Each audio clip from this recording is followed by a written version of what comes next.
empezamos la clase.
Hola Renzo, te tenemos acá todavía. No,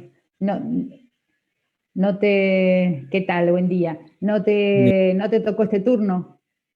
No, en esta semana me van a avisar. Recién esta semana Ah, arrancan la temporada. Me pusieron en lista de espera. bueno, mucha suerte. Dale, Esperamos un gracias, profe. momentito. No, de nada. Voy a admitir estas dos personas y ya comenzamos. Estaba buscando. Creo yo, que teníamos que terminar de ver con el grupo 6, creo que era, ¿no? La parte de Sautú que faltaba. Y después vamos a comenzar Forni, ¿es así? Sí, profe. Grupo Perfecto. 5. El grupo 5 todavía no había terminado, faltaba algo inclusive. Perfecto. Entonces yo ya los estoy habilitando para compartir, para que comparte el grupo 5 pantalla. Somos, Profe, sí, nosotros tenemos un par de dudas con el tema del TP final. ¿Le preguntamos al final de la clase mejor? no, Ahora. mejor ahora los que tienen dudas. De cualquier manera, para la entrega del 9. Claro, Eh, claro. bueno, Renzo, ya, dediquemos 10 minutos a esto, total hay tiempo suficiente, o 15. Dale. Bueno, primero que tenemos una duda que no lo supimos averiguar, es si es posible que un ente público tenga una patente, sea propietario de una patente, que lo estuvimos Eh, averiguando y no no lo pudimos sé, encontrarlo. no Para lo saber sé. usted. Ah, No, la verdad no lo sé.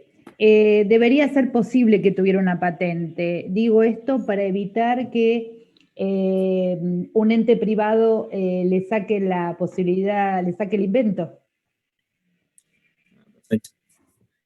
Así Bueno, que debería ser sí. posible, lo que no significa que una vez que tenga la patente cobre por ello o la distribuya porque es el dueño. En la medida en Claro. que no tiene la nominación, no puede hacer esto legalmente. Mm, La sí, verdad, sí, yo no sí. conozco la ley de patentes, soy absolutamente sincera, Perfecto. pero me parece que pasaría por ahí. De cualquier manera, voy a intentar averiguar algo, ya me lo estoy Dale. anotando, a ver si alguien de los que conozco, me meto en la web y miro un poco más, no sé, me lo voy a anotar a ver acá. Profe, Da- una Sí, pregunta. sí.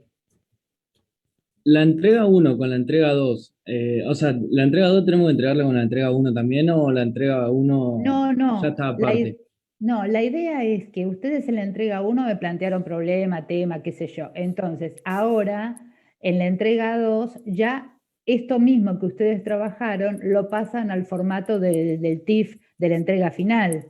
Entonces, no me entreguen la entrega uno con las recomendaciones y los comentarios que yo hice, reformulen la entrega uno y vuelquen todo esto en la entrega 2. Ah, buenísimo. Y la entrega 3 sería la entrega final, ¿no? No, la 4. Mira el cronograma, Francisco. Ah, bueno, pero bueno, entonces, y cuando tengamos entregada la entrega 3 sería la entrega 2 y la entrega 3. No, El tema es, yo sobre la entrega 2 voy a hacer comentarios. Ustedes en la entrega 3 van a mejorar lo que hicieron en la entrega 2. Ya no me entregan la entrega 2. Yo las tengo todas guardadas. Ah, bueno, no, yo te preguntaba porque está bien ahora que me lo estás diciendo, lo entiendo, pero podía ser que lo podías hacer, o sea, la entrega uno, entrega 2, entrega 3 y a medida que vamos entregando, sumamos esa entrega a las entregas que ya habíamos hecho. No Pero es bueno, ahí está. necesario. No es necesario, sino que la idea de la entrega y mi devolución y los comentarios que hacemos en clase es justamente para que ustedes tengan, para que yo vaya chequeando el proceso, porque la nota no es solamente el producto final, la nota también es el proceso. Y ustedes tienen los criterios a partir de los cuales yo voy a evaluar el trabajo de ustedes, ¿no es cierto? Claro, sí, sí. Bueno, así que fíjate, son 4 entregas en principio. Bueno, Acá tengo gracias. en el cronograma, entrega de tarea 3 el 16 y entrega de la tarea 4 se hace justamente el día el último día de exposición. Entrega final, evaluación 2, el 7 del 7. O sea, van a tener tiempo entre que les devuelvo la entrega 3, ustedes se exponen además de revisar la entrega escrita. Gracias. Perfecto, ¿qué más? Sí, ¿Quién más tiene son alguno? 3 preguntitas más, si no le Dale, jode. Renzo. No. Dale. ¿Cómo citar artículos según las normas APA? No entendimos si era como, tipo, como si fuera un texto, si fuera como autores, ¿en dónde entrarían los artículos para las citas textuales? ¿Miraron las normas APA séptima? Sí, pero no Bueno, sabíamos si era dentro de lo que es textos, cita de no, textos o cita perfecto. de autores. No, a ver, voy a buscar APA séptima. Esperen que es un segundo. Tengo que buscarla en mi bibliografía. Porque aparte, disculpe que decía hablando. No. ¿Cuál es la otra cosa? Decime mientras tanto, así yo voy claro, avanzando. buscamos en citas y decía que enumere la página, enumere la hoja de donde lo sacaron. Tal vez, y viste que Exactamente. en un artículo no hay hoja 1, hoja 2 a veces, sino que es todo uno. Qué O raro. por lo menos en No el de sé. la BBC que buscamos, era Ah, en todo un el artículo entero. Bueno, si es así, se puede poner el número de párrafo. Cuenten los párrafos, se pone el número de párrafo. Es lo que dice la norma. En el libro, porque de APA yo les di un articulito re chiquito. El libro de APA es un libro así de gordo. Yo tengo la versión anterior, no tengo la 7, tengo la 6. Estoy buscando, ¿eh? Y, o sea, para que quede claro, metodología, a ver, no acá. Para que quede claro, una cosa es la citación en lo que tiene que ver con, a ver, APA séptima.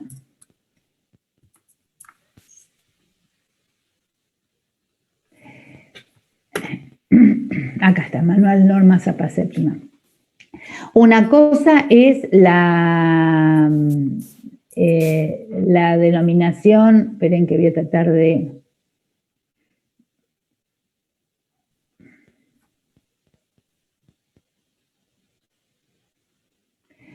Yo les pasé otro, el de la Javeriana les pasé, esperen, para no hacer lío, tengo varios.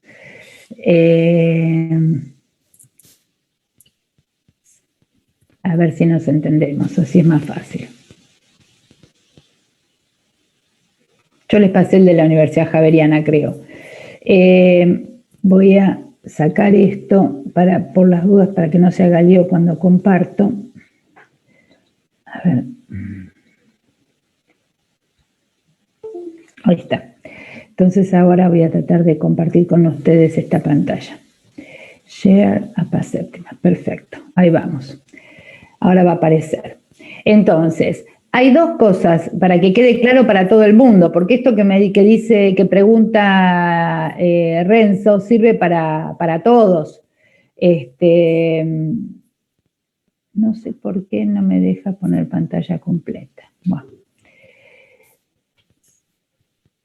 Acá están, tienen. Entonces, las notas a pie de página no se utilizan para referencias bibliográficas, se utilizan para comentarios, agradecimientos, acá tienen cómo van los títulos, el formato de las tablas y figuras. Vamos a las citas.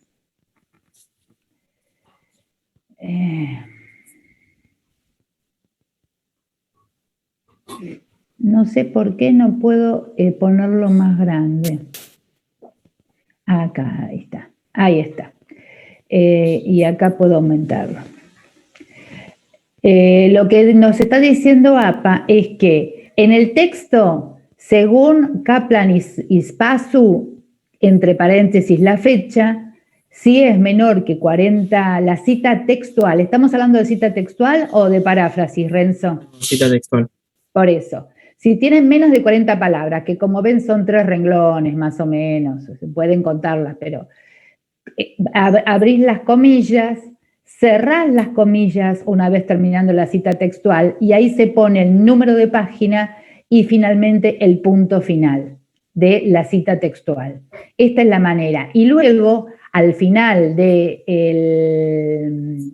del trabajo, se referencia todo completo, ¿no es cierto? Si no hay, entonces, número de página, número de párrafo.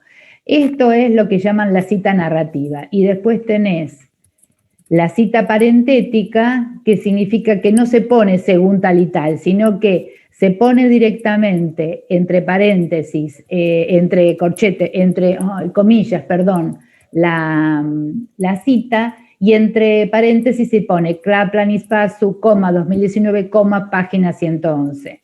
O sea, en una se nombra a los autores, se pone entre paréntesis el año y al final el número de página, y acá no se nombra a los autores, se pone todo entre paréntesis. Son las dos maneras, pero cualquiera de las dos están bien. Si la cita textual tiene más de 40 palabras, lo que se hace es lo mismo. Si voy a nombrar a los autores en la oración, digo, según Kaplan y Spasu, entre paréntesis 2019, se deja una sangría, que no me acuerdo si es de 1.5, 1.25, no sé, mírenlo, y se pone sin comillas la cita textual, y después del punto se pone el número de página. Si lo hacen de forma parentética, no se menciona a los autores, sino que directamente se va a la transcripción con sangría de 1.25 de la cita, y al final se pone los autores, 2019, la página. Perfecto. Y al final o en este caso el párrafo. El párrafo, claro. Y al final de todo, por supuesto, ¿por qué no puedo? Porque los tengo a ustedes en parte. Bueno, el parafraseo significa, digo con mis propias palabras, entonces no va número de página, sí va la referencia. Kaplan y Spasu 2019 dicen tal cosa, plantean tal cosa, o directamente hablo de tal cosa y después entre paréntesis pongo que son ideas de Kaplan, Spasu, 2019. Finalmente, bueno, hay reglas según el número de autores, para repetir o no la cantidad de autores, esto véanlo. Y luego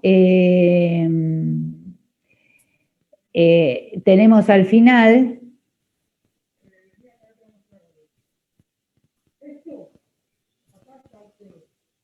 bueno, acá miren, justamente, sin paginación, ¿ven? Acá, Basu Jones, párrafo 4, cuando no hay cita textual material sin paginación. Estaba. Cita de cita ni poner porque no deben usarse. Y finalmente quería mostrar acá al final las referencias, donde se pone apellido inicial de todos los autores, año, punto, el nombre del artículo sin itálica, por eso yo les marqué a muchos de ustedes la falta de itálica, el nombre de la revista en este caso, itálica, volumen, página, significa esto, y la página web de donde se saca. Mírenlo, sangría francesa, esto supone que es una sangría al revés. En el primer renglón va pegadito al margen, y luego tiene sangría de 1,25 lo que viene en cada uno. Fíjense, en Word dice sangría francesa de 1,25. ¿Qué más, Renzo? Sí, después teníamos dudas acerca de si en la descripción del tema se debe hablar ya de los autores que vimos en clase o no, eso sería más para el marco teórico. No, pueden poner, si necesitan ponerlo porque dan cuenta que tal autor trata tal cosa y este tema para ustedes es relevante, se puede poner. Muchas veces no se pone, depende del tema que se esté tratando. Esto varía según el objeto que estemos trabajando. Ah, perfecto. Otras dos preguntitas rápidas. Si podemos hacer citas en la descripción, eso no nos quedó claro si se puede, si Sí, no va. en la descripción del problema, Sí, ¿textuales o referencia a autores? textuales, tal vez. Tiene que ser, a ver, el tema de la cita textual para todo el mundo, la cita textual, como decía un profesor de filosofía que tuve, decía que el vocablo madre es inefable. Inefable significa que no hay palabras para describirlo. Solamente uso una cita textual que es el menor trabajo de todos, porque yo leo, cacho la cita y la enchufo en mi trabajo, y no hago paráfrasis, cuando lo que dice el autor lo dice de tal manera que yo no puedo decirlo de otra. Es inefable, o sea, no puede haber otras palabras para decir esto. Si no, uso paráfrasis. O sea, menciono la vida del autor entre paréntesis, coma, año, pero no hago cita textual. Lo digo con mis palabras, en el mismo espacio que dice el autor, que es la famosa ficha de lectura que le subí los PPTs correspondientes a las clases que vimos, no sé si los vieron. ¿Qué más? Perfecto. Y en la última, si hace falta hacer un índice o no. No, no hace falta hacer un índice, es un trabajo muy cortito. Perfecto. Bueno, muchísimas gracias, profe. No, de nada. ¿Algún equipo, alguna pregunta más del trabajo? Porque esto sirve a todos, si escucharon. Yo quería preguntarle una cosa. Buen día, profe. Buen día, Irene. Ah, no, Alejandra, perdón. Sí. Sí, porque no los veo. Sí. Bueno, se podría, por ejemplo, decir, siguiendo la idea de X autor, y bueno, y ahí realizar la paráfrasis, pero en ese caso Sí. no volvería a mencionar cuál fue el autor y el año. No, es siguiendo la idea de, pongamos, ¿no? Ávila Navarro Tapia, Sí. Entre paréntesis 2020. Ah, ok. Y entonces ya está. Y si no listo, es, listo. a ver, identidad, voz y agencia, vaya a saber de qué habla esta gente, ¿no? La identidad está relacionada con las características de la personalidad. Y entre paréntesis pongo Ávila Navarro Tapia, 2020 y sigo adelante. Claro, ok, está bien. Y otra consulta era respecto de el punto 6 y 7 del trabajo que dice sobre datos que responden la pregunta o dan cuenta del objetivo propuesto y las referencias bibliográficas. Y a nosotros no nos quedaba muy en claro o sea, dónde deberíamos poner la bibliografía, si en el punto 7, digamos, las páginas consultadas y los autores, o en el punto 6 donde... No, en principio yo les estoy pidiendo solamente la referencia, ¿no? ¿Qué les pido en esta tarea? La referencia a dónde van a buscar los datos. El punto 6 dice datos que responden a la pregunta o dan cuenta del objetivo propuesto, y el 7 dice referencias bibliográficas. No, está bien, pero yo, ¿estamos hablando de la entrega 2 o del trabajo final? De la entrega 2. A ver, déjame ver un cachito entonces, porque a ver, capaz que se me chispoteó algo. Voy a mirar la entrega 2. Lo que yo quería en la entrega 2 es que en principio ustedes me indicaran, primer cuatrimestre, consigna entrega 2, acá la tengo.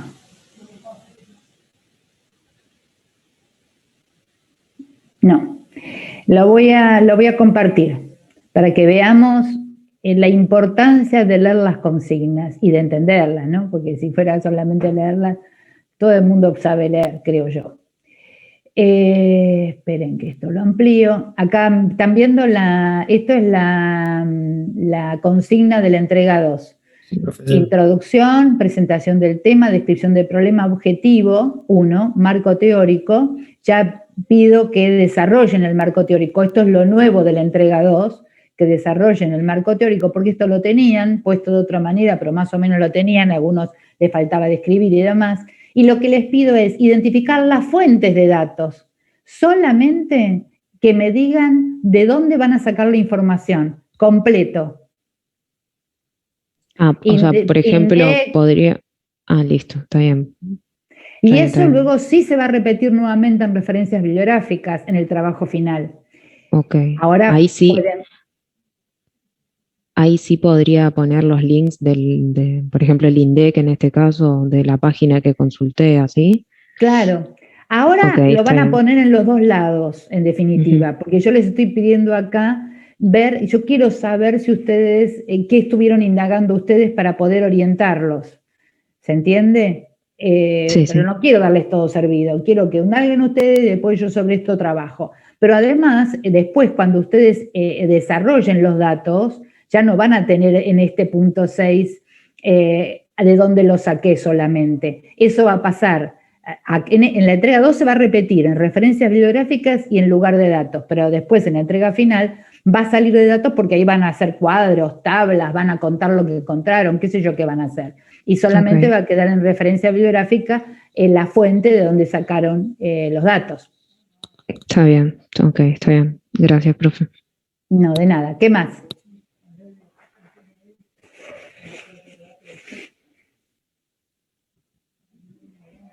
¿Hay alguien para entrar? No, ya le hice entrar, pero se ve que no, Ailén, se ve que le cuesta. Bueno, si no hay ninguna otra cosa, vamos entonces a comenzar a retomar, a terminar la unidad 6 para ver si podemos comenzar hoy la unidad 7 con el estudio de caso de Pablo Forni. Entonces, sigamos con el texto de Sautú, de Todo es Teoría, y tenía que finalizar el grupo 5 entonces, así que ya están habilitados para compartir. Hola, ¿se me escucha? Sí, se escucha, Rocco. Estuvimos viendo entonces, ¿no? Como para hacer una síntesis. Estuvimos viendo la relevancia del marco teórico, la importancia de la articulación que existe entre el problema de investigación, el marco teórico, el planteo de los objetivos, el paradigma a partir del cual se genera la investigación, y luego las técnicas que se van a utilizar. Entonces, vimos formatos del marco teórico y además vimos la definición de estado del arte y cómo estas guían de alguna manera la investigación en la medida que yo voy revisando lo que hicieron otros autores para ver qué tomo y qué dejo de lado en función de eso. No me acuerdo dónde habíamos quedado. Bueno, sí, yo iba a hablar de la segunda etapa del diseño de la investigación, que son las metodologías. Sí. Bueno, Sautú comienza diciendo que los métodos que se utilizan en una investigación son cada vez menos puros, es decir, que hay un modo que sí predomina por sobre el resto, pero que en alguna etapa de su elaboración o de desarrollo recibe el aporte de otros métodos. Luego lo que hace es asociar, dice que los paradigmas aparecen asociados con las metodologías. Bueno, como muestra el cuadro, con la metodología cuantitativa aparece el positivismo y el pospositivismo, aunque el pospositivismo puede también asociarse con la metodología cualitativa, y el constructivismo, el realismo y el interpretativismo con la metodología cualitativa. ¿A qué texto te hace acordar todo esto, Rocco? ¿Qué vimos? Y al mundo también, al equipo, y después al mundo le pregunto también. Barradi. Exactamente, Salvador. Estamos hablando de justamente los distintos modos de conocer, ¿no es cierto? Tomando el método Sí, sí, las estándar por lo aproximaciones. cualitativo, claro, Sí. método Claro. estándar en ciencias sociales, la matriz de datos, y tomando el no estándar. Antes que me olvide, no mire los recuperatorios todavía, pero ponerme esta tarde de a poco, porque son 30 personas las que recuperaron, así que bueno, ni bien tengamos las notas todos los profes, que no, esperemos que el lunes que viene a más tardar tengamos todo, porque bueno, hay gente que se va a quedar afuera para no jugar para los equipos, pero bueno, hacemos lo que podemos, pero quiero decirles que estuvimos atentos a todo esto. Sigamos.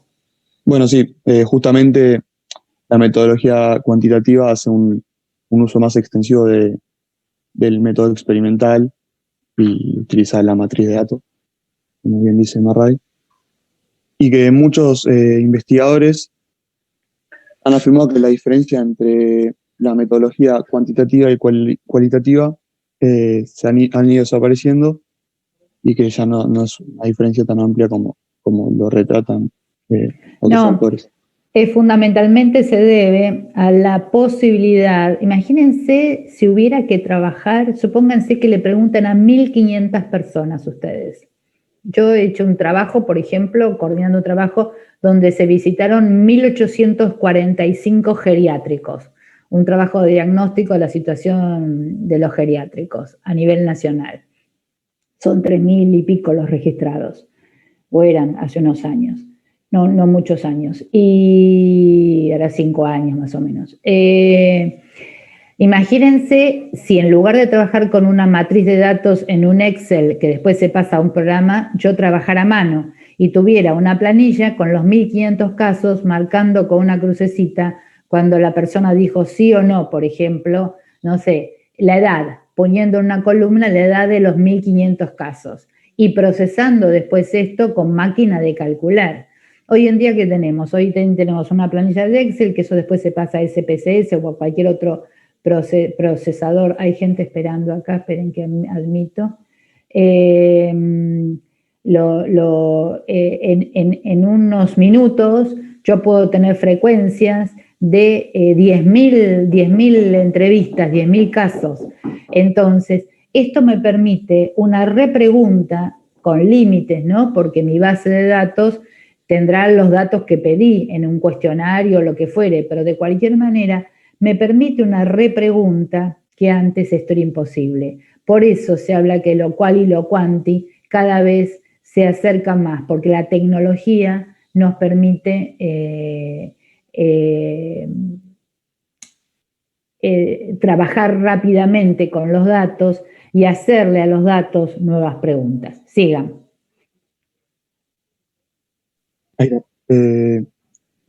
Bueno, y después dice que en cualquier investigación los objetivos se traducen en preguntas de investigación, sí, está en el anterior, está en el cuadro, que a su vez llevan implícitas lo que es una postura paradigmática y una metodología. Bueno, vimos en la encuesta de jóvenes, que la tengo acá impresa, a ver si trabajamos hoy, cómo existe una posibilidad de relación entre armar una pregunta o la pregunta que se hicieron los investigadores y luego esto cómo se formuló como objetivo, ¿recuerdan ustedes? Y es el ejercicio que estamos haciendo para el TIF. Sigamos. Sí, bueno, después el autor lo que hace es diferenciar metodologías con métodos, diciendo que las metodologías es un sistema de métodos que lo que hace es tomar como objeto de estudio el método, explica por qué se utiliza ese método dentro de la investigación, bueno, en este caso, y que el método es el procedimiento que se emplea para alcanzar el objetivo de la investigación. Bien. Explica que el método tiene dos grandes desafíos dentro de la investigación, que uno es transformar lo que es el problema y la teoría en objetivos y preguntas de investigación, y esas mismas preguntas traducirlas en en los métodos o procedimientos para producir la evidencia empírica. La respuesta, ¿no? Para Sí, sí, poder sí. responder esta pregunta, sí. Bueno, y ejemplifica con el método cuantitativo y dice que para utilizar un método cuantitativo se necesita, como bien habían dicho mis compañeros antes, conocer y recortar el universo y sus dimensiones espaciotemporales e identificar las unidades de análisis que lo componen y seleccionar lo que serían las variables, cuales ahora va a hablar mi compañera. Muy bien, Rocco, perfecto. Hola, buen día. ¿Se me escucha bien? Sí, se te escucha perfecto, Gonzalo. Joya. Bueno, yo voy a hablar acerca de las variables y las unidades de análisis. Podemos entender a las variables como aspectos o dimensiones de los procesos o fenómenos estudiados. Surgen una vez que los objetivos, tanto generales como específicos, son formulados y los conceptos contenidos en las hipótesis deben ser transformados en variables.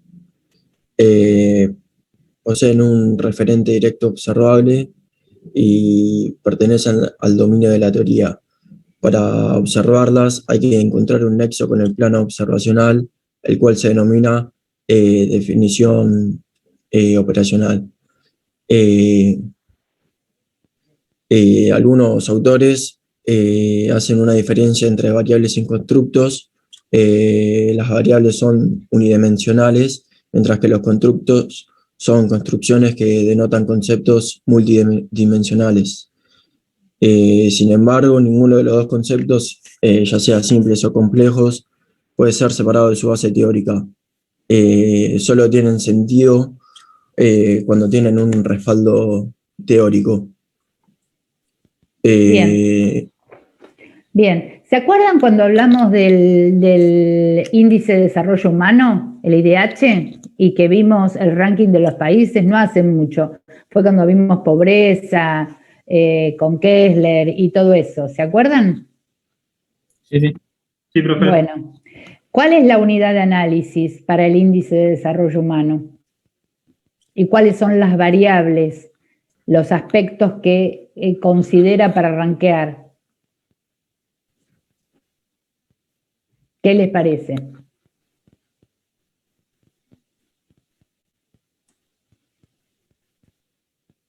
¿De quién habla el índice de desarrollo humano? ¿De quién predica? ¿Del coeficiente de Gini no era algo así, profe? No. Está entrando Ian, espere que le hago entrar. El coeficiente de Gini marca la inequidad, pero ¿de quién está hablando el índice de desarrollo humano? ¿A quiénes rankea? Y a los individuos. No, el IDH no rankea a los individuos. ¿Las familias, profe? No, tampoco. Busquen PNUD y IDH de ¿A los vuelta. países, profe? A los países, exactamente. La unidad de análisis son los países y de los países se predican cosas que son variables. ¿Cuáles son las variables que se predican de los países para elaborar el ranking de índice de desarrollo humano? Digo, para que entendamos de qué está hablando Sautú. Las variables pueden ser La educación. el ingreso per cápita. El ingreso per cápita es una variable. La educación, bien Gonzalo, la educación, porque a ver, lo que está diciendo Sautó es que hay algunos autores hablan de variables y algunos, digamos, lo importante es que hay variables, no importa el término. Siempre hay una referencia empírica, es algo observable. La unidad de análisis que yo voy a predicar es el país. Y el desarrollo, exactamente, el desarrollo humano de cada país. O sea, voy a predicar del desarrollo humano de cada país. ¿Y qué digo de cada país? Puede haber variables que se denominan dimensiones, que son multidimensionales. Por ejemplo, educación. Educación, hay 1000 cosas que yo puedo decir. Índice de analfabetismo, cantidad de años escolares de escolaridad obligatorio, 1000 cosas puedo decir. Pero para el IDH, ¿qué se tomaba? ¿Se acuerdan? Hace como referencia al acceso que hay a la educación, creo que es. Claro, hace En ese referencia sentido. a la cantidad de años promedio, porque cuando yo empecé a estudiar esto, solamente se tomaba analfabetismo, porcentaje de personas analfabetas. Y después de eso, el tiempo pasó, hablo de hace 30 años atrás, y a partir de eso entonces, lo que estamos haciendo es pensar para poder analizar más fino, se toma la cantidad de años de escolaridad promedio de los miembros del país, de los ciudadanos, de los habitantes del país. Entonces, ahí tenemos educación. Después para Gonzalo hablaba de ingreso per cápita, creo. ¿Eso a qué dimensión, a qué aspecto corresponde el ingreso per cápita? A la economía, ¿no es cierto? Y yo podría tomar otras variables. Tomo ingreso per cápita, pero no tomo Gini. En el IDH no se toma Gini. Lo que quiero decir es que hay dos tipos de variables que predican de mi análisis. Variables que son unidimensionales, como por ejemplo, para edad. Defínanme edad de las personas. ¿Quién me la define?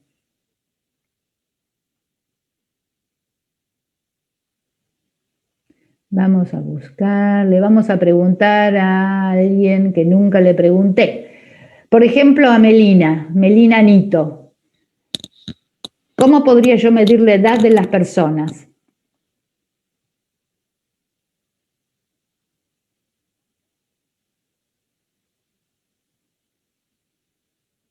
¿Cómo mido la edad de las personas?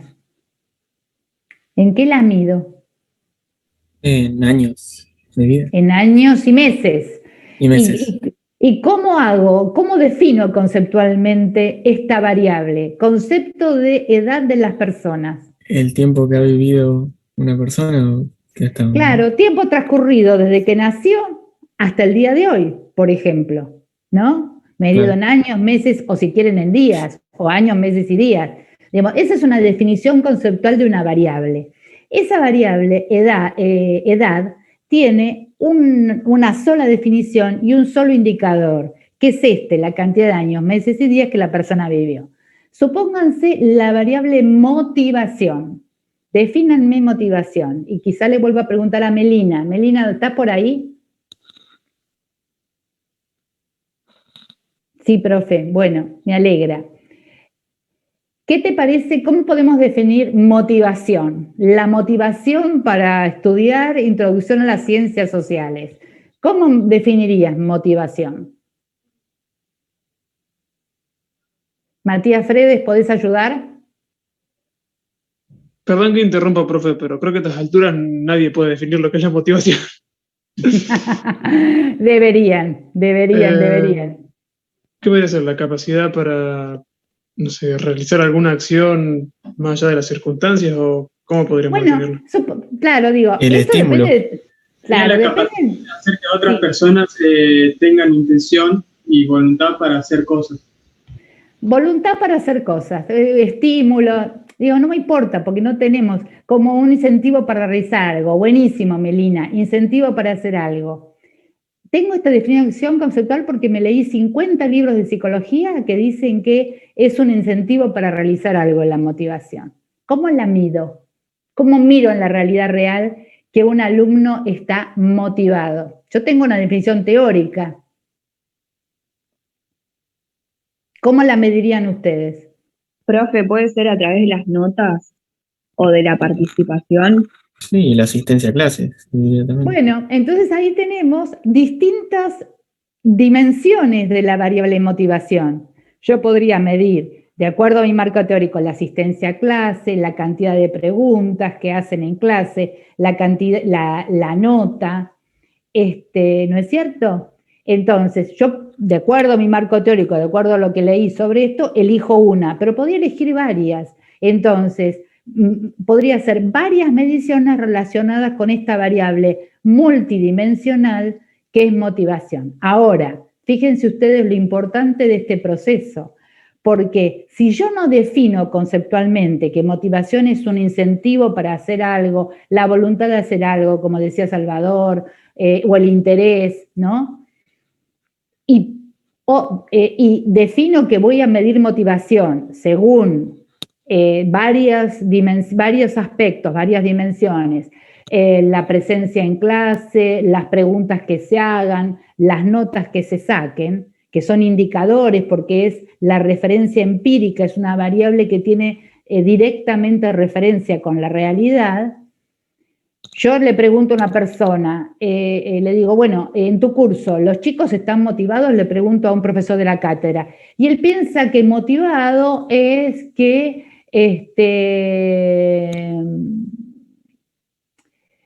escriban por el chat. Entonces, si no definimos conceptualmente, claramente, cuál es el significado que damos nosotros a la motivación y cuáles son los indicadores, es decir, que las variables que vamos a mirar en la realidad, imagínense, él me dice que está muy motivado, sus alumnos porque escriben todo el tiempo en el chat, y yo digo que están motivados porque tienen buenas notas, porque intervienen en clase. Entonces, en el trabajo, en el saber común, en lo diario, a veces no nos entendemos porque uno piensa una cosa de algo y otro se hace la imagen de otra. Pero en lo que hace a metodología, digamos, científica, es necesario definir conceptualmente tanto mi unidad de análisis como mis variables. Porque inclusive, en este caso, la motivación de los alumnos, mi unidad de análisis son los alumnos. Y ahí tengo otro problema. ¿Cómo defino alumno? Al que participa en clase, al que está inscripto, al que viene a clase, al que está inscripto, el que alguna vez cursó la materia, el que cursa esta materia en este cuatrimestre y además de eso viene a clase. Entonces, todo esto yo tengo que definirlo, porque si no, no sé de quién estoy hablando. Y así después salen las interpretaciones. ¿No es cierto? Claro que tiene que ver con los resultados, Alison. ¿Se entiende el proceso del cual estaba hablando Gonzalo, esta conceptualización y luego la definición conceptual, tanto de la unidad de análisis como de las variables? Definir país, uno podría decir, bueno, porque a ver, ¿Tucumán es un país? No, no es un país. ¿Por qué? Porque es una provincia, pertenece, no tiene soberanía propia, no tiene, si bien tiene constitución provincial propia, depende de una estructura mayor que es un país, por ejemplo, Argentina, ¿no? Bueno, todo esto, muchas cosas se dan por implícitas, por tácitas, por dichas, pero son procesos que hacemos en el devenir de las decisiones metodológicas que tomemos. Vamos a volver sobre esto. Sigamos. Creo no, falta un poco de la diapositiva anterior. El ejemplo que daba Sautu era acerca de la unidimensionalidad o multidimensión. Era acerca del test de inteligencia, que hace 50 años se lo abordaba con una mirada unidimensional y ahora el test es más multidimensional que uni. Supongo que, no sé bien cómo se realiza, pero supongo que será acerca de que se evalúan diferentes tipos de inteligencia y ese tipo de cosas. Claro, por ejemplo, cuando hace 50 años lo que se medía era si vos entendías el problema y cómo lo resolvías. Y había un montón yo me acuerdo cuando era chica tenías, qué sé yo, 6 patitos y el séptimo diferente. Y después tenías otra hoja donde tenías 3 cuadraditos y el cuarto diferente. Y después entonces ya sabías que en todos los casos había que tachar el último porque la serie se repetía. Entonces ya no perdías tiempo mirando. Y otros tipos de pruebas de este tipo. Pero bueno, a esto le hemos agregado, por ejemplo, el tema de la inteligencia emocional. No es solamente esta racionalidad, sino también el poder resolver problemas cuando hay un compromiso emocional o cuando estás enojado o cuando estás contento, bueno, y muchos otros aspectos que se toman en cuenta ahora para medir inteligencia. La cualidad de unidimensional o multidimensional corresponde al plano de la operacionalización. Y ahora sí queda la última diapositiva. Bueno, ahora voy a hablar acerca de las unidades de análisis, que las podemos entender como el qué se está estudiando o a quién se está estudiando. Es decir, son los sujetos u objetos de estudio. A partir de las unidades de análisis, el investigador establece que hay cierto nexo teórico y lógico entre los significados conceptuales asignados a la variable, el emergente observable que se utiliza en la medición. Es decir, establece el nexo entre la teoría y la práctica. La medición de las variables está afectada por el tipo de unidad de análisis incorporada a la investigación, y las unidades agregadas reales o construidas se corresponden con las variables colectivas, mientras que las unidades individuales se corresponden con las variables individuales. En un mismo ¿Qué quiere estudio decir esto? Termina. Perdón. En un mismo estudio se pueden agregar los dos tipos de variables y consecuentemente los dos tipos de variables. Ahí hay algo raro de la redacción. A ver, un ejemplo de variable colectiva, de unidad de análisis individual y un ejemplo de unidad de análisis colectiva. A ver, déjame pensar porque no lo había pensado.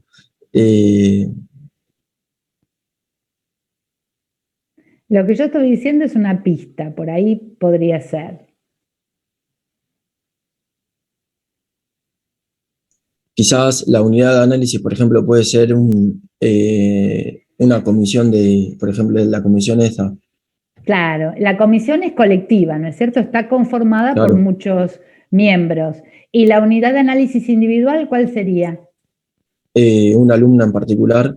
Claro, y las variables son distintas, porque de un alumno en particular, ¿yo qué podría predicar? ¿Qué variable yo podría identificar de un alumno en particular? Claro, varias variables. Por ejemplo. Cómo le va en esta O sea, materia, cómo le va en otras. Notas, cómo le va en otra. Bueno, estamos hablando del curso, así que está bien, pero está bien, individual. ¿Cómo le va en esta materia? ¿Cómo le va en otras? ¿Qué edad tiene? ¿Qué género tiene? ¿Qué altura mide? Si hizo antes otra carrera universitaria o no. Son todos atributos del individuo, ¿no es cierto? Entonces tengo mi unidad de análisis persona, individual, y todas variables que hablan de la persona. Si fue a la escuela secundaria pública o privada, qué número de zapato calza, qué sé yo. Dónde vive, si vive en La Plata, Gran La Plata o como Enzo en Madrid, digo, ¿no? Son todos atributos del individuo. Del curso, ¿qué puedo predicar del curso? ¿Qué variables podría predicar del curso? Las horas, cuándo se cursa, el promedio de notas, no sé, alguna cantidad de varones, cantidad de mujeres, podría, sí, por género, podría sacar un promedio de edad de los que cursan el curso, podría ver la cantidad de promedio de materias aprobadas que tienen los que cursan el curso en general. Ya no es un individuo y la cantidad de materias, sino en general. Podría preguntarme qué cantidad de personas vuelven a cursar el curso, recursantes. ¿Se dan cuenta? Son variables distintas, pero que puedo estudiar, para hacer una investigación, puedo estudiar ambas cosas, a los individuos y las características en general del curso. Esto es muy común cuando se estudia en la encuesta permanente de hogares, que a partir de la cual surgen los datos tanto de pobreza como de actividad. Los datos que habitualmente salen semestralmente vienen de la encuesta permanente de hogares, de la EPH. Tiene dos unidades de análisis: los individuos que componen el hogar y características del hogar en su conjunto. Por ejemplo, el individuo, no sé, el jefe, la edad, o el cónyuge, los hijos, la edad, el nivel educativo, Pero del hogar, por ejemplo, la cantidad de personas que viven en el hogar. Del hogar, si el hogar tiene determinados servicios sanitarios. Del hogar, si el hogar tiene materiales adecuados para la construcción. Hacinamiento, por ejemplo, cantidad de personas sobre cuartos, cuando son más de tres o más, es, que no sea baño y cocina, es una variable que responde al hogar. Pero las características del hogar, yo también las puedo llevar a las personas, porque yo puedo decir, este es un niño que vive en un hogar que tiene hacinamiento, o sea, tomo las características del hogar y se las atribuyo a un individuo.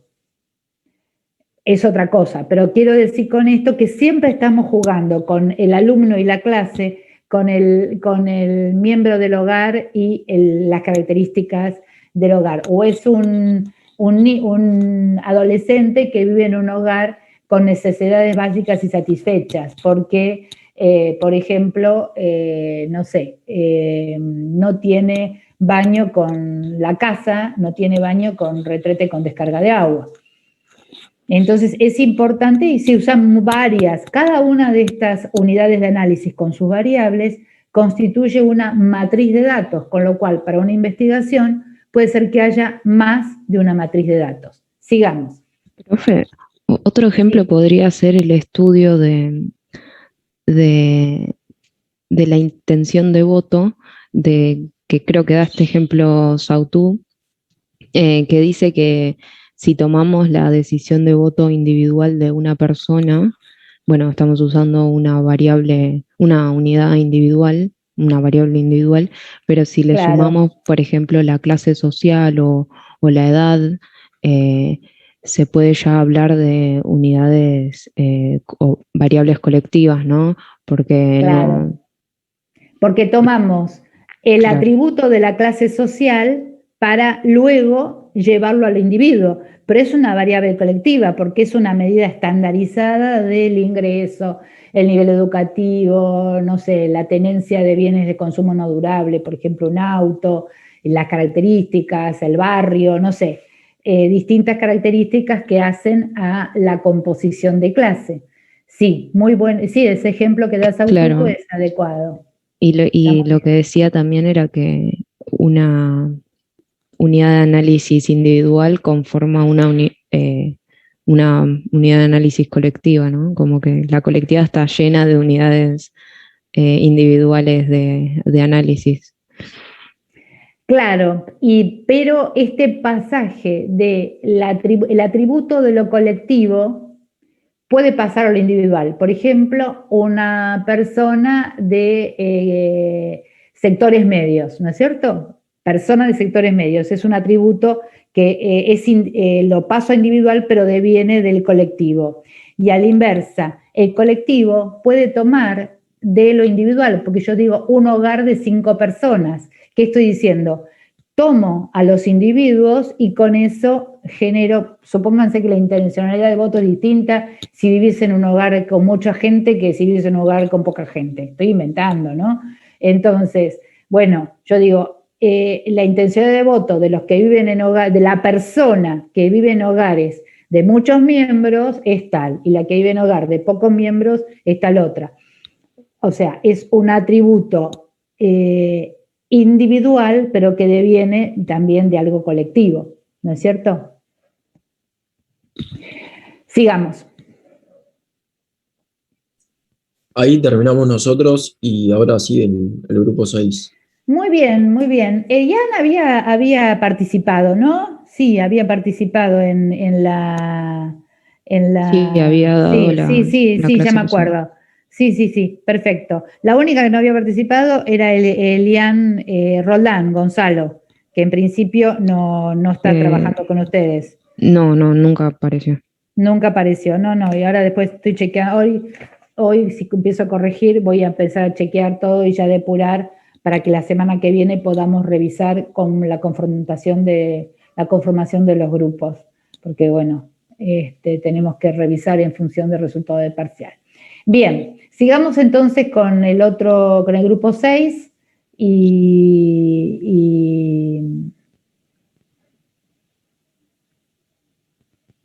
¿Qué tal? Buen día. Buen día. Bueno, empiezo yo. Dale. Sobre los datos en la investigación cualitativa. Dice Bueno. que en la investigación cualitativa es difícil separar el plano teórico del empírico porque los datos tienen forma verbalizada, descriptiva de ocurrencias, experiencias, relatos. Se producen a partir de ideas y conceptos que se apoyan en la argumentación epistemológica y se van nutriendo a medida que la investigación avanza.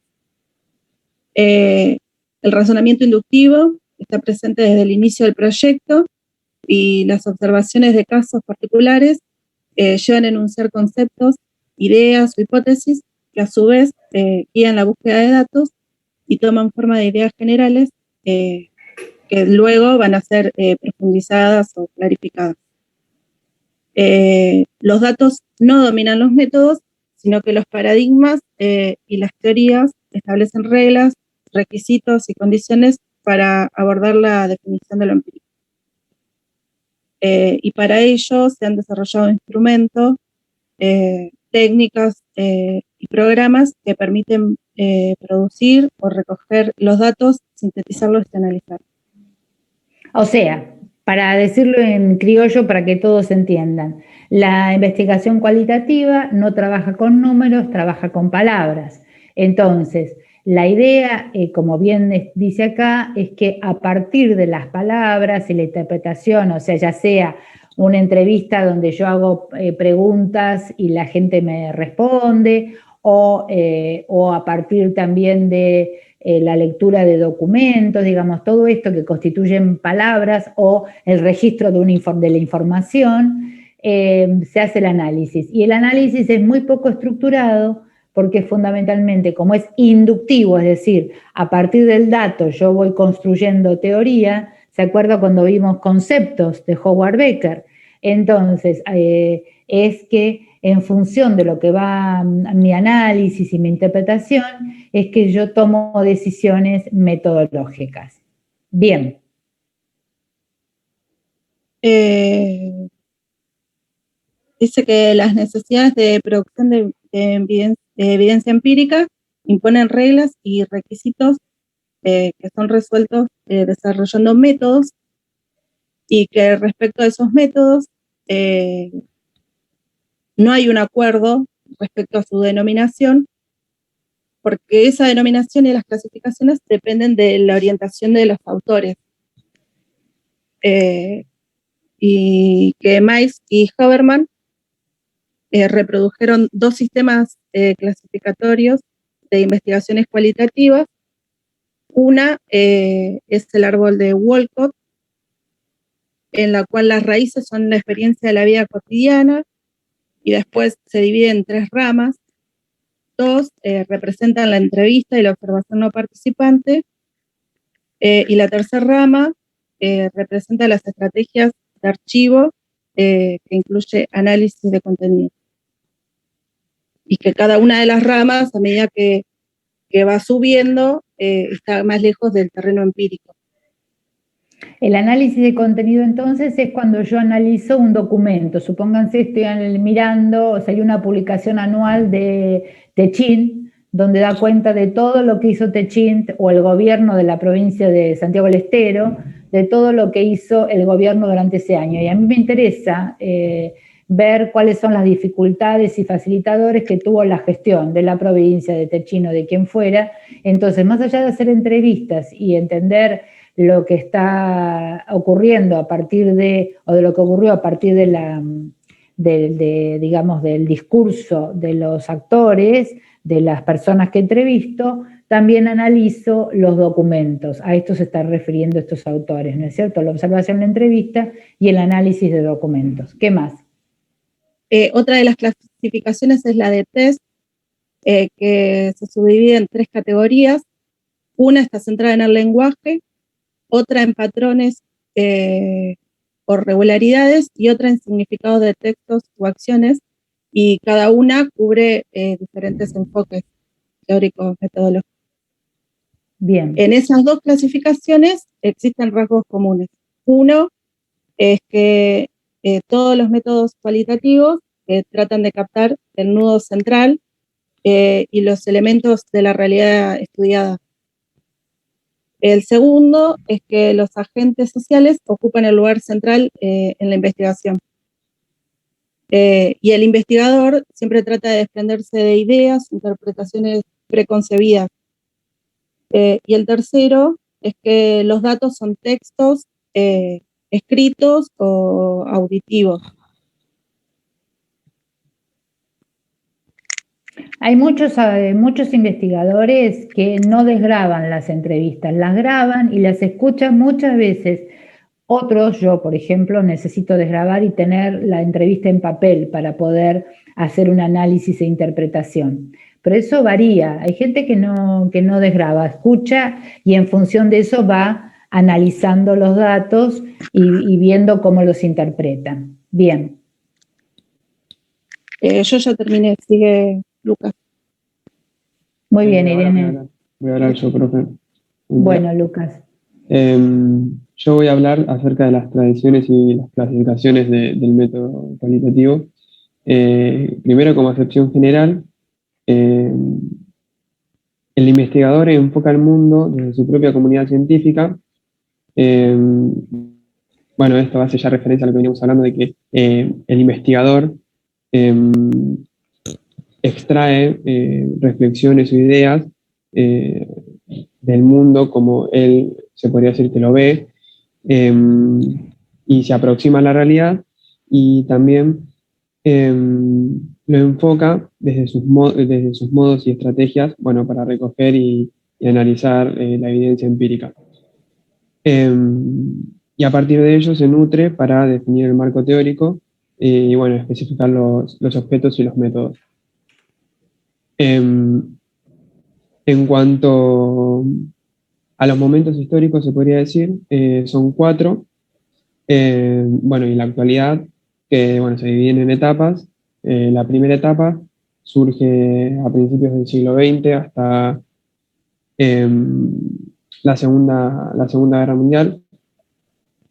Y esta primera etapa, que es la tradicional, está caracterizada básicamente por asociarlo a los estudios de campo.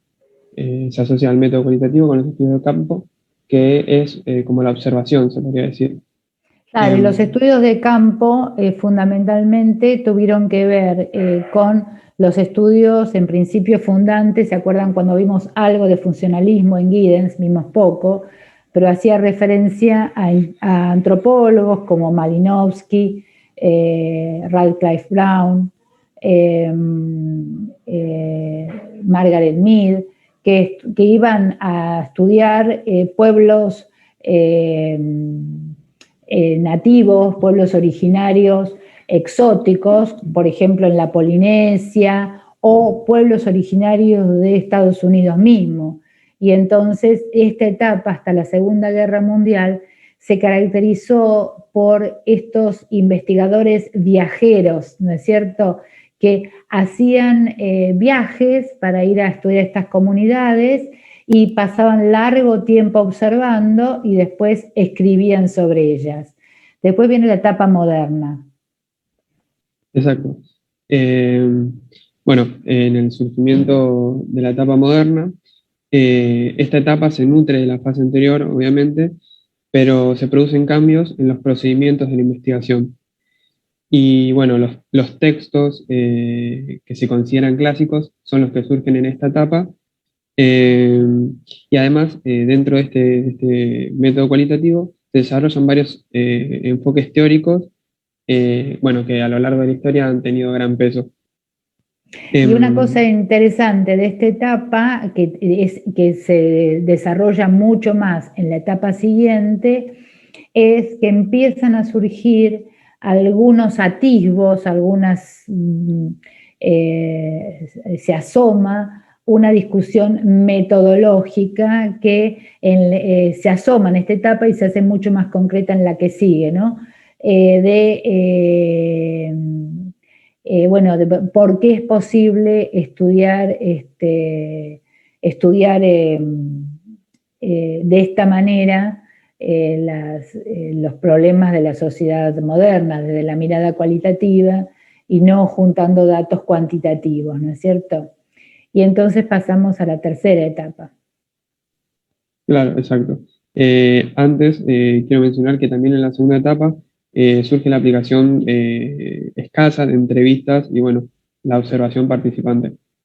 Bueno, ya en la tercera etapa existe un fuerte autocuestionamiento a las condiciones del investigador en cuanto a condiciones de género y a grupos étnicos. Y por otro lado también, como venía sucediendo en la segunda etapa, se amplía el espectro de los métodos de investigación y bueno, comienza a ganarse el método cualitativo, comienza a ganar reconocimiento en el establishment, que bueno, que es el campo de lucha del conocimiento científico.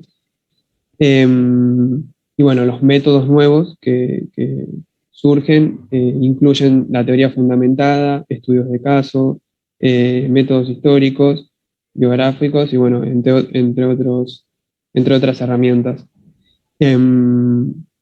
Después, bueno, en los años 50, los manuales de metodología ubicaban a la investigación cualitativa entre los métodos que servían para armar encuestas y experimentos. Y así es como los libros de metodología también ubicaban al método cualitativo como uno de los métodos útiles que más, se podría decir, problemas y soluciones a la realidad abarcaban. Es como que era un espectro amplio de los problemas y como las soluciones de la realidad que abarcaban. En esta etapa, en la de los 70 hasta el año 80, hasta mediados de los 80, sí, fundamentalmente hay muchos autores, empiezan a aparecer, yo miro así, pero acá no tengo ninguno, lo tengo en el otro lado, empiezan a aparecer muchos libros de metodología cualitativa, porque de metodología cuantitativa había muchísimos, ¿no es cierto?, de cómo sacar coeficiente de asociación, Paul Lazarsfeld, bueno, uno de los autores que critica a Ray Mills. Ray Mills en el apéndice de la artesanía intelectual, en el libro La imaginación sociológica, que es anterior a esta etapa, es de la etapa 2, ya está planteando alguna propuesta de investigación cualitativa o por lo menos de investigación mixta. Pero en la etapa 3 hay un montón de autores, hay un montón de textos de introducción a las metodologías cualitativas, métodos cualitativos, o sea, quieren parecerse en esta etapa a la rigurosidad o intentan en esta lucha en el campo de las metodologías de las ciencias sociales, hacerse un lugar a partir de mostrar que ellos también pueden establecer una objetividad y un planteo metodológico riguroso. Esto es lo que aparece fuertemente en la tercera etapa. ¿Y en la cuarta etapa? Bueno, también en la tercera etapa, con esto que comentabas vos, es como que logran legitimizar, se podría decir, el método cualitativo y bueno, logran la independencia de lo que vendría a ser el método cuantitativo. Bueno, y en la cuarta etapa es como que los paradigmas que creaban los investigadores se cuestionaban, o sea, era un autocuestionamiento de los investigadores hacia sus paradigmas. Y se hacían dos preguntas fundamentales. Básicamente, la primera es, ¿qué es lo que se produce cuando se investiga? O sea, es como que, tipo, ¿qué clase de experiencia es la que capta el investigador? Y como segunda pregunta también era de esto de la validez, o sea, qué validez o qué confiabilidad, se podría decir, tenían los resultados del investigador. Claro, validez y confiabilidad, que son dos términos que se usan mucho en metodología. Validez significa, ¿estoy midiendo realmente lo que quiero medir? Esto significa, cuando mido motivación, y si la gente, supónganse que el indicador de nivel de motivación es que la gente bostece en la clase, ¿no? ¿Estoy midiendo con ese indicador efectivamente la motivación? Eso es validez. ¿O será que la noche anterior se acostó tarde y tiene sueño y no tiene nada que ver con la motivación? ¿O tomó un antialérgico que le dio sueño y igualmente trata de estar despierto, por ejemplo? ¿O se contagió del de al lado? Vieron que el bostezo, uno se contagia cuando el otro bosteza. A mí me dan ganas de bostezar ahora.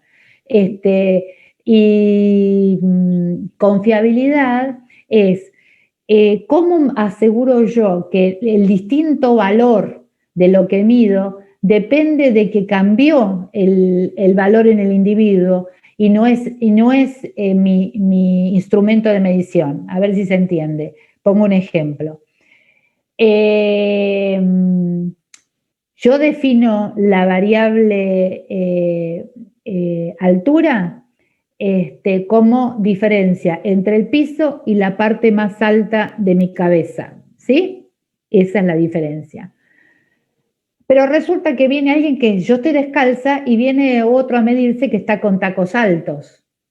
Entonces, medimos distinto, pero medimos distinto porque efectivamente estamos midiendo lo mismo con el mismo patrón o es que la variable es otra. Seguramente ustedes, no sé si conocen, pero existe un metro para que se usa en la casa, que es como de plástico, que se hace un rollito, que es una cinta, que es de plástico, antes era de hule era una mezcla de tela con goma, hace 4.000 años antes de Cristo. Pero ese metro, como es de plástico, si uno lo pone al calor o lo estira un poco, es elástico. Entonces, yo puedo medir con ese metro un metro de tela. Si lo estiro bien, ese metro de tela quizá es 1,10. ¿No es cierto? Porque el metro es el que se estira, no es que la tela cambió. Confiabilidad es esto. ¿Qué varía? ¿La forma en que mido o efectivamente hay una variación de valor en el miembro de mi unidad de análisis, en la medición que yo hago de los casos de mi unidad de análisis? Así que bueno, a eso se está refiriendo en esta cuarta, referido justamente a responder a los problemas que plantean la validez y la confiabilidad en métodos cualitativos. Muy bien. Perfecto. Bueno, y ya pasando al presente, que es la última etapa, existe una reflexión y una crítica sobre el propio trabajo. De nuevo, existe una autocrítica de los investigadores y se logra clasificar, se podría decir, el papel de la teoría y sus raíces paradigmáticas y su vínculo, se podría decir que con la investigación meramente práctica. Bueno, y también surge esto de los métodos que no son meramente puros, sino que son métodos variados que, bueno, se entremezclan. Sí, lo que se llama métodos mixtos o triangulación, que ya hemos hablado de esto, ¿no? Exacto, sí, sí. Y bueno, está la idea de Walcott, que enfatiza la etapa de la construcción de la evidencia empírica, y esto es lo que cristaliza, se podría decir, el marco teórico. Y después está la visión de Tech, que bueno, es la visión inversa, se podría decir, de Walcott, que primero enfatiza en la creación del marco teórico que da lugar, bueno, a la investigación meramente práctica. Así es. Y bueno, por último, para clasificar los métodos cualitativos, que son 4, se enfatiza de nuevo lo que vendría a ser como la visión que se tendría que tener, tipo los puntos a tener en cuenta cuando se clasifica, que vendrían a ser que, bueno, nuevamente, esto de que no existen más métodos puros en la práctica, la elección del método por la base empírica disponible, que básicamente es que a un determinado problema tenés que utilizar el método que más útil es para ese problema, o sea que es como que te delimita el problema, el método que vos vas a utilizar. Y bueno, el último punto es lo mismo, la clase de problema que se debe investigar, bueno, es como que limita el método a utilizar.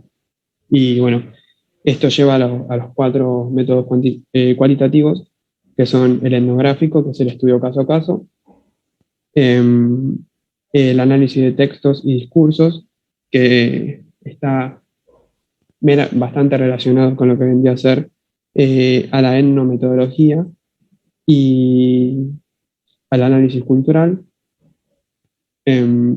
Y el tercero es los grupos focalizados, que bueno, es más una interacción social y una representación más cultural, se podría decir. Y por último, los métodos biográficos o las historias de vida. Ejemplo, en el método etnográfico caso a caso podremos pensar en un estudio, vamos a ver ahora conforme estudio de caso, que es una delimitación en tiempo y en espacio para conformar un caso. Un caso puede ser una fábrica, un caso puede ser un país, un caso puede ser la promulgación de la ley del aborto legal. Hay que definirlo. Después tenemos el análisis de textos, discursos, no sé, el análisis de un discurso de la presidenta, del presidente cuando inaugura las sesiones en el Congreso. Grupos, el tema de grupos focalizados es cuando se piensa en, vamos a verlo la clase que viene, en entrevistas grupales como focus group, donde se produce una interacción social de las personas o cuando se estudian determinados aspectos relacionados con qué piensan las personas de determinadas cosas, representación cultural. Y después tenemos los métodos que se denominan biográficos, que suponen entrevistar a una persona en una entrevista en profundidad sobre determinados aspectos de su vida, por ejemplo, lo relacionado con el trabajo y la evolución en el trabajo, o múltiples entrevistas. La historia de vida supone múltiples entrevistas a la misma persona en función de conocer algunos aspectos de qué ocurrió en su vida. De alguna manera, esa persona o es un informante muy importante o representa a tantas otras. Esto lo vamos a ir viendo en la unidad 7 todavía. Sigamos. Perfecto, profe. Mati. Muy bien, Lucas. Hola, profe. ¿Me escucha? Sí, se escucha, Matías. Perfecto. Bueno, yo voy a hablar de los métodos de investigación, particularmente del método etnográfico, que es un método que consiste en estudiar la vida social de las comunidades y los grupos de personas, como también su cultura, y lo hace de una forma natural y profunda. Esto lo realiza por medio de una relación directa del investigador con el campo de estudio, o sea, la sociedad que va a estudiar. Su investigación se puede aplicar a barrios o a vecindarios de existencia real y se caracteriza también por observar, o sea, el investigador lo que hace es observar y entrevistar y utilizar materiales históricos como documentos o recurrir a testimonios. Generalmente este método se lo asocia con la antropología, que es una ciencia que estudia los aspectos físicos y al ser humano en su forma total. Por otra parte, el estudio de caso, que se deriva del método etnográfico, es un método que principalmente diferencia los límites de lo que va a estudiar con el entorno.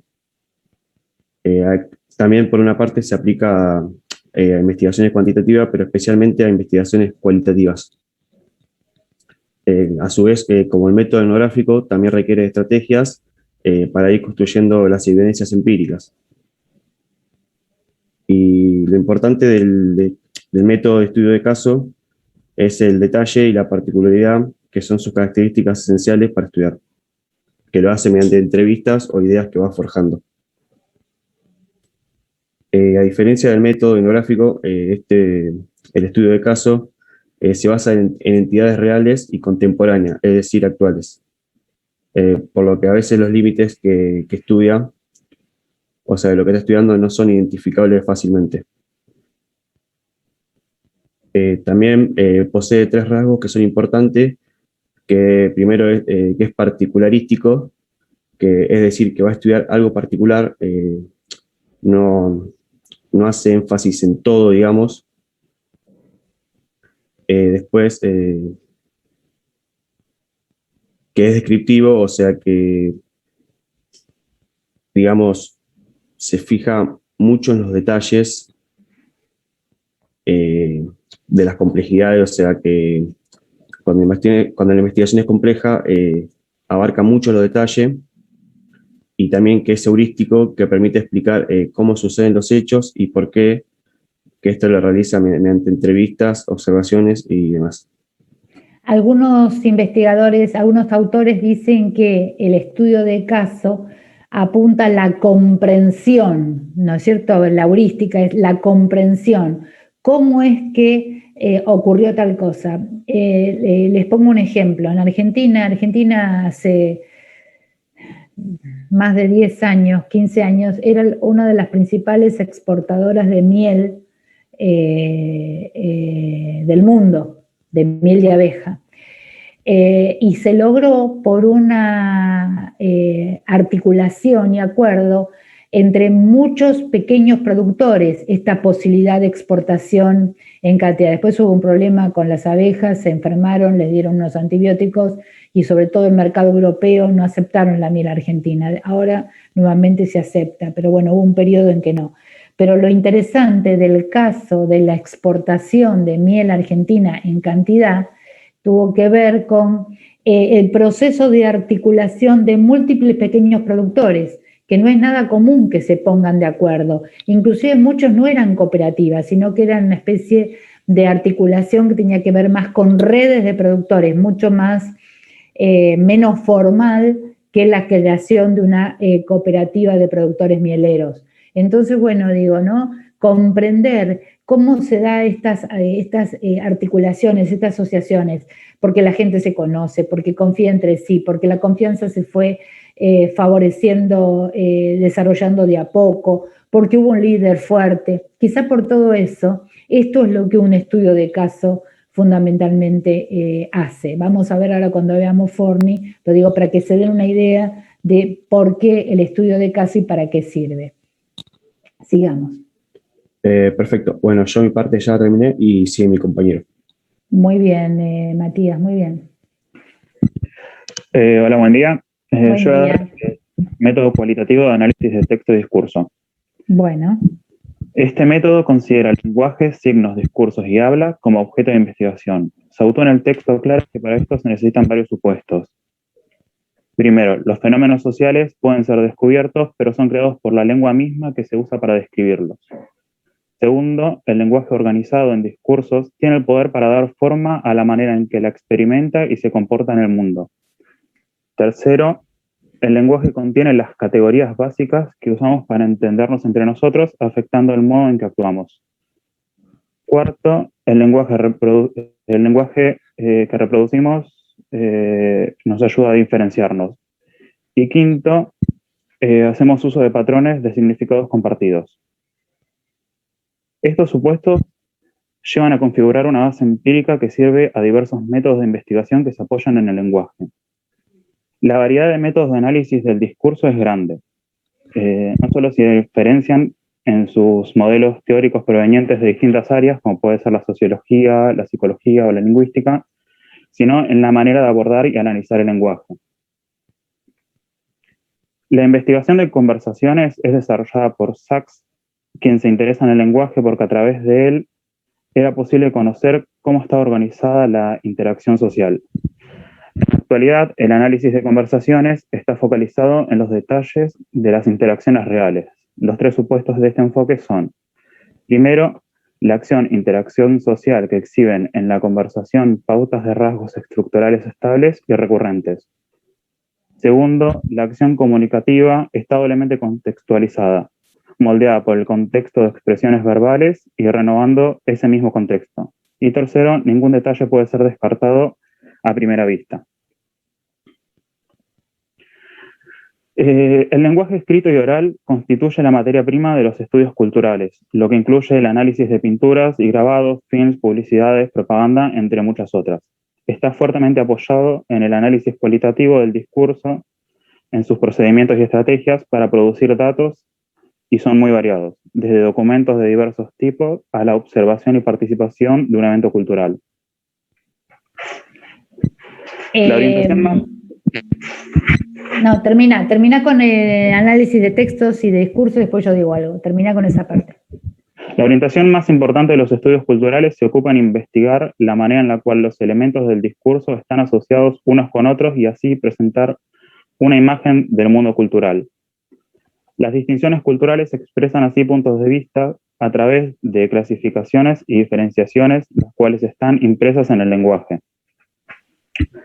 El análisis del discurso y texto es el método más frecuentemente usado, generalmente combinado con otros procedimientos metodológicos.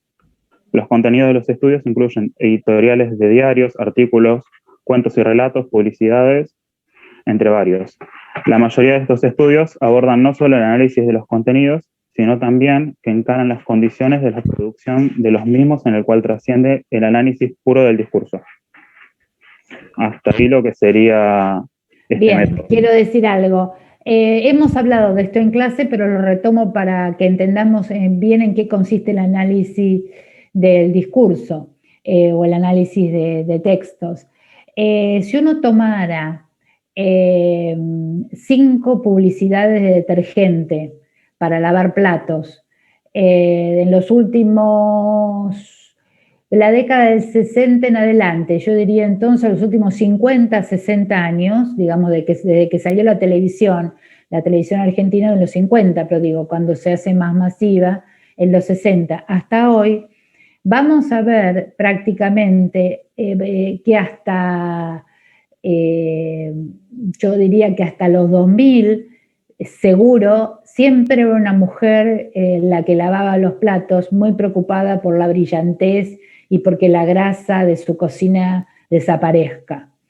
Luego hubo un cambio que tuvo que ver con los cambios que se produjeron en la sociedad, donde aparecía un varón ayudando a la mujer, avanzando los 2000, y posteriormente un varón haciendo cosas que tradicionalmente hacíamos las mujeres, es decir, un varón solo con 2 hijos, se supone separado, que está lavando los platos que dejan los chicos. Lo que se ve ahora, y esto es muy reciente, ya es prácticamente, yo diría, de dos últimos 3 años, 2 años, una mujer que dice, no me ayudes, por este tema te ayudo a lavar los platos, porque tenemos que compartir, ¿no es cierto? Entonces, si uno hiciera un análisis de discurso a partir de lo que dicen aquellos que actúan la publicidad, uno podría relacionarlo muy claramente con la evolución de la cuestión de género en la Argentina, relacionado con los procesos de reproducción primaria.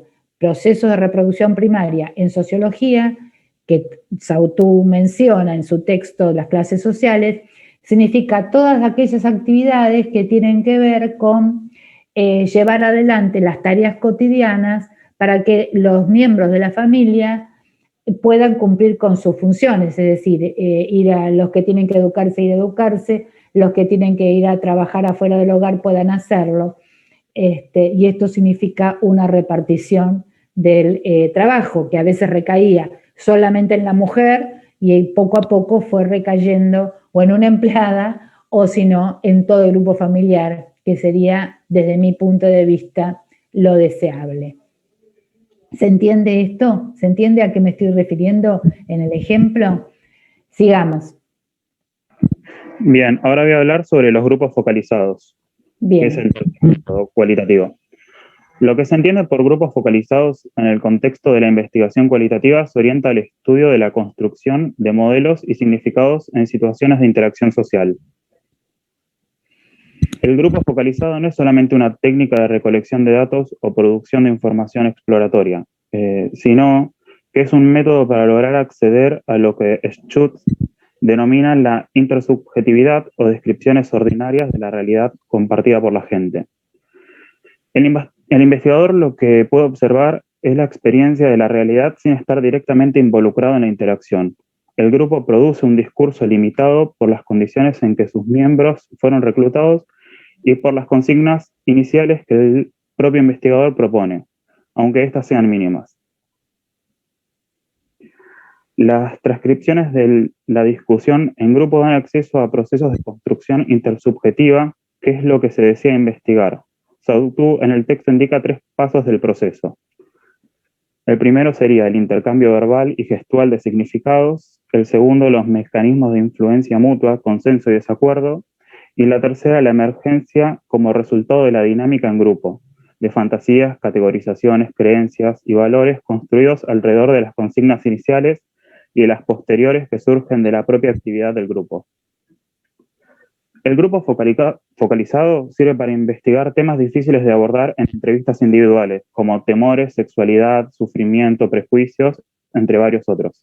El objetivo es saber qué significado tienen esas cosas para las personas cuando sus opiniones e ideas se enfrentan a los de otras en una situación de interacción social. Los grupos focalizados sirven para varios propósitos. El más importante y poco usado es la investigación científica. El segundo tipo de propósito es conocer las ideas colectivas acerca de un programa social comunitario. Sautou aclara en el texto que es importante no trabajar con uno o pocos grupos, ya que la clave del análisis es la información que se obtiene de todos los discursos como si fuera uno solo. Y eso me hizo acordar el ejemplo que diste vos cuando hablaste que hiciste un informe sobre un montón de geriátricos, que no trabajaste con uno o dos, sino que se trabajaron con más de 1.800 de la Argentina. Entonces la información... Sí, igual no fue grupo focalizado, eso fue entrevistas y qué sé yo, ¿no? Pero sí, pero grupo focalizado significa una discusión entre 4 y 10, 12 personas orientadas por un coordinador en función de conocer todo esto. Y lo importante es que ya lo que sale del grupo, del análisis, no es la opinión individual de cada persona, sino una opinión del grupo, que hay que negociar, ¿no? Bueno, entonces, ¿a qué acuerdo llegamos? Porque a veces en la entrevista lo que pasa es que la gente, cara a cara, hay cosas que no nos dice, pero en una conversación con otros, y en el intercambio de opiniones, muchas veces se dicen otras cosas que uno en la entrevista cara a cara se guarda, sobre todo en estos temas de los cuales menciona Sautou, ¿no? Que son temas a veces de tratamiento delicado. Bien, ¿qué más? Bueno, yo ya terminé y ahora mi compañera va a... Muy bien, Luciano, muy bien. Hola, buen día. Buen día. ¿Qué Sol. tal? Sí, Sol, te Bien. veo. Bueno, yo voy a hablar del último tema que es este texto, que es acerca del método biográfico. El método biográfico interpretativo lo que intenta construir es un puente de microcosmos y macroestructuras sociales e históricas. Su propósito o su objetivo de este método es establecer cómo es el curso de la vida de las personas, cómo en sus vidas se desenvuelven. La biografía constituyen géneros narrativos en donde se cruzan perspectivas y estilos de diversas disciplinas. En esta materia no, quiero decir en sociología, lo utilizan en la investigación empírica, con el propósito de construir experiencias personales interactuando con familias, grupos o instituciones. Varios autores realizaron diferentes clasificaciones de diversos métodos biográficos. El uso sistemático y colección de documentos vitales que describen momentos y puntos de inflexión en la vida de los individuos.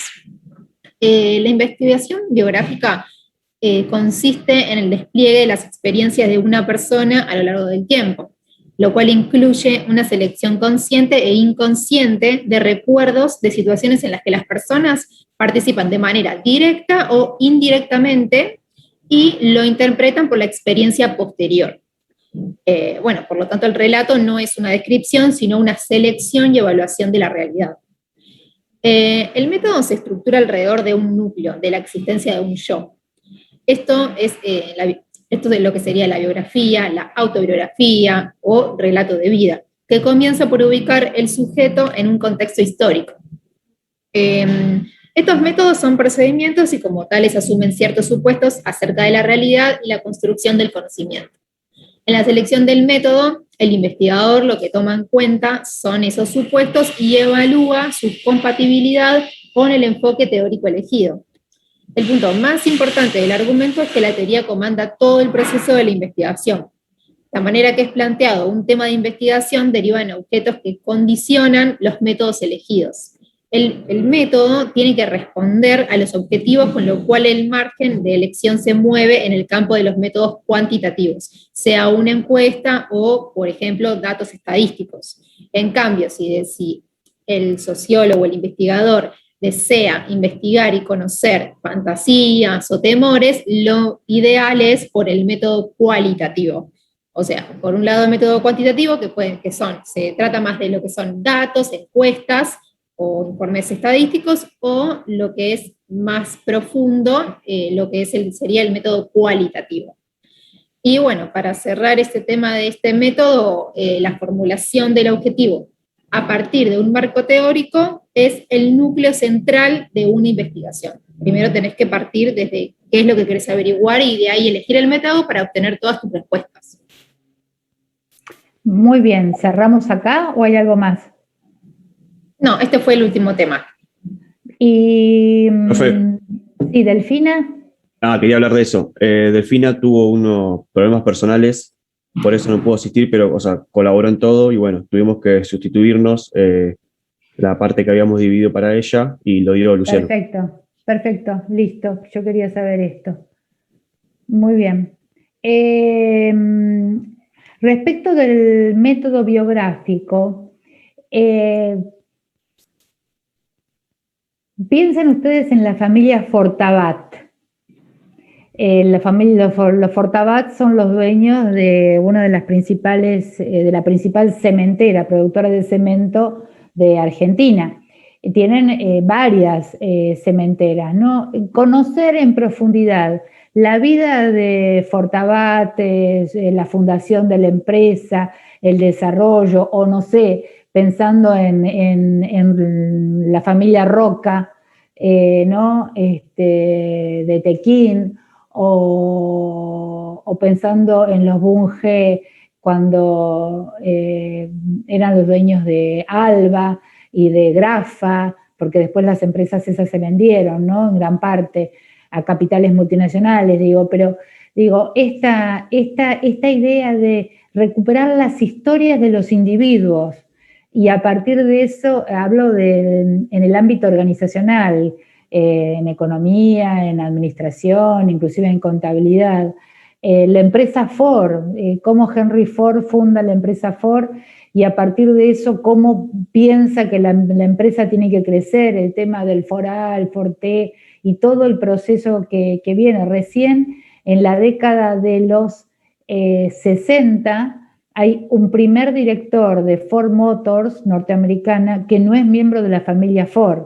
Entonces, este método biográfico, por ejemplo, para estudiar la vida de fundadores, me sirve muy bien para comprender cuáles son las características culturales de una empresa, por ejemplo.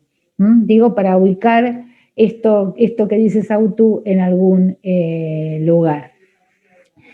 Bueno, ¿alguna pregunta respecto de esto? Nosotros, miro si hay alguna pregunta igual. Nosotros estamos entrando entonces, esperen que busco acá el programa, a la última unidad que vamos a ver en la cursada esta, que es la unidad 7, porque la unidad 8 yo voy a hablar en algún momento algo más sobre el informe para ir aclarando algunas cosas, pero lo vamos viendo porque fundamentalmente lo que tenemos es un capítulo de nuestro libro y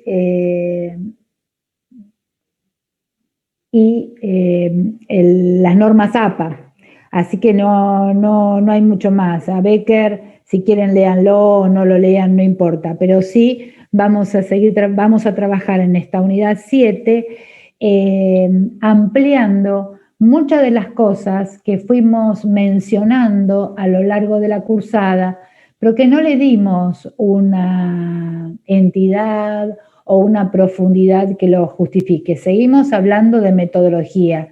Ya en la unidad 6, con nuestro texto, vieron el planteo de problema y la elaboración del marco teórico. Y con Sautú lo que vimos es toda esta articulación que se da entre los distintos elementos que conforman el proceso de investigación y sobre todo en la última parte el proceso de investigación cualitativo. Entonces, lo que vamos a ver en esta unidad es, por un lado, el estudio de caso, es decir, una particular forma de delimitación de la muestra o digamos, de la unidad de análisis, que es el estudio de caso, que fundamentalmente puede ser abordado cualitativa o cuantitativamente o de manera mixta. Y luego, por otro lado, vamos a ver distintos capítulos de nuestro libro, de Facio y Pascual, relacionado con la elección de una muestra, las variables, las unidades de análisis, que esto ya vimos bastante con Sautú, y los instrumentos de recolección de datos. Prácticamente hasta ahí vamos a llegar, porque técnicas de recolección de datos, técnicas de análisis de datos, no vamos a ver en este programa. Hay que sacarlos de acá del programa, porque la bibliografía no abarca eso. Entonces, si esto se entendió, yo le voy a pedir entonces al grupo 7 que comparta sus diapositivas y vamos viendo hasta dónde llegamos. Primero con la definición, vamos a ver estudio de caso, primero con la definición de la biografía de Pablo Forni y después con algunas precisiones sobre la historia de estudio de caso, y vamos a ver cómo esto tiene muchos puntos en común también con lo que nos venía diciendo Sautú. Si hay alguna pregunta, vuelvo a repetir, no hay ninguna pregunta sobre el trabajo, sobre la entrega 2 que quieran hacer, porque tenemos tiempo. Prefiero eso y no ver si no empezamos a ver el caso, estudio de caso. No hay preguntas. Bueno, entonces compartamos estudio de caso, dediquemos 10 minutos a estudio de caso. Profe, comparto yo pantalla. Perfecto, Priscila.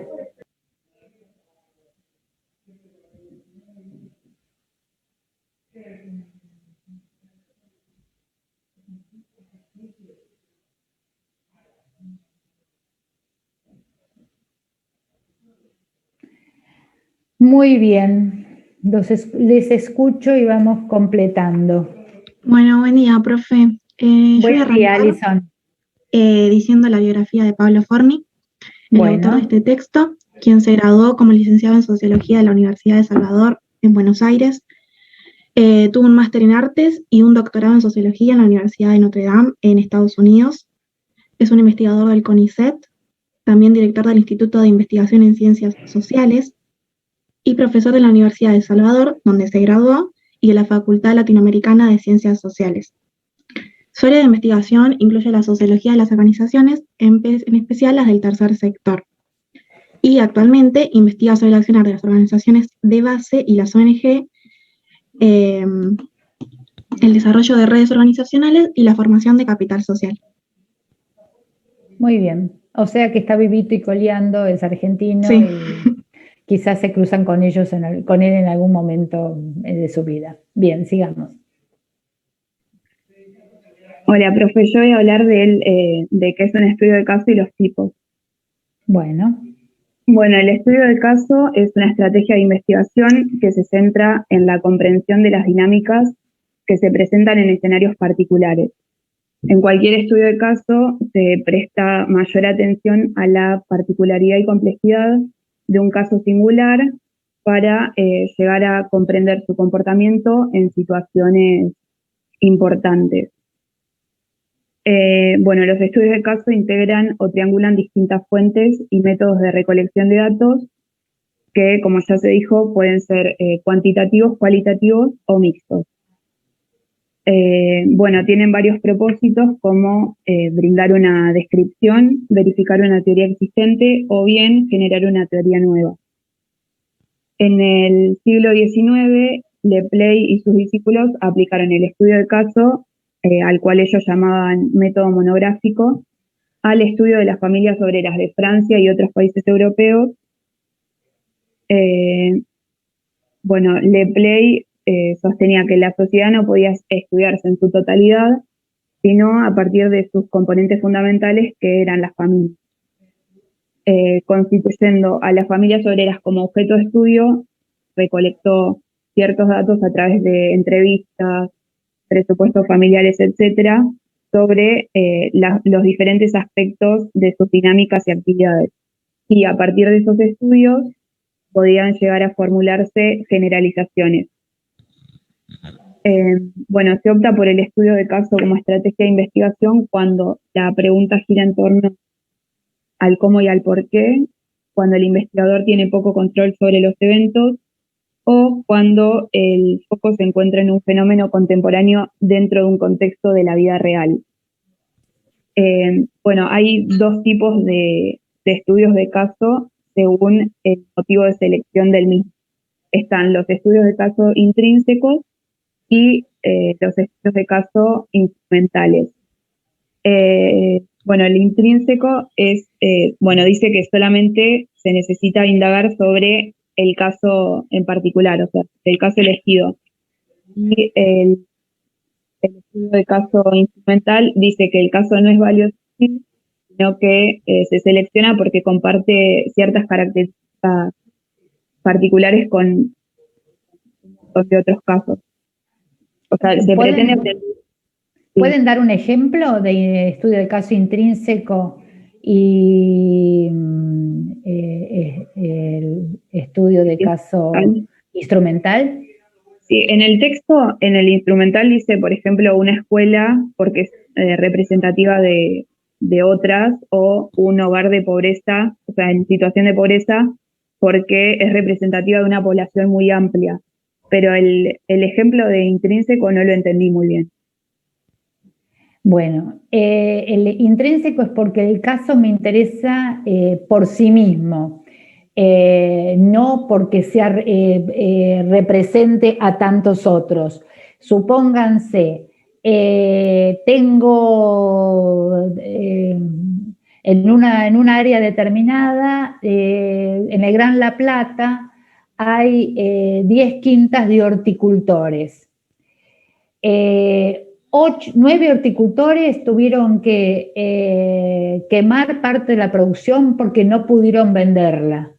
Pero un horticultores son quinteros, ¿no? Los que plantan verduras fundamentalmente. Eventualmente tienen algunos frutales también, pero fundamentalmente verduras.